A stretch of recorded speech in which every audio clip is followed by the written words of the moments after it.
Hello.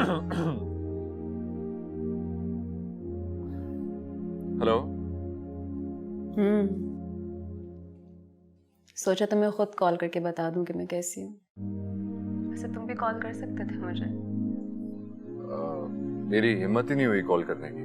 तुम्हें मुझसे बात करने के लिए हिम्मत की जरूरत क्यों पड़ गई? पता नहीं। ये क्या बात हुई? पता नहीं अब ये हक मुझे हासिल भी है कि नहीं।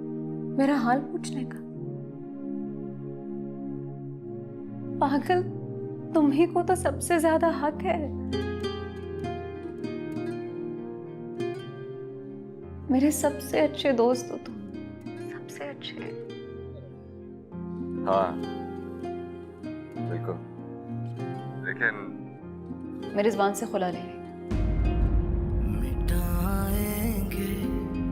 What? क्या?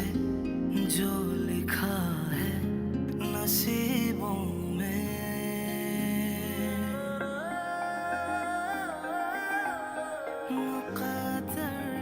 वैसे उस दिन की उस हरकत के बाद वो यही डिजर्व करता था।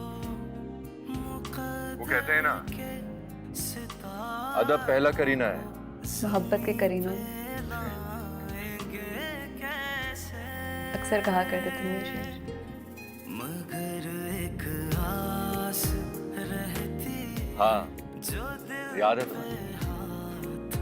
रखती है मगर मुझे तो सब याद है जरा जरा। तुम्हें याद होगा ना याद। रखती है।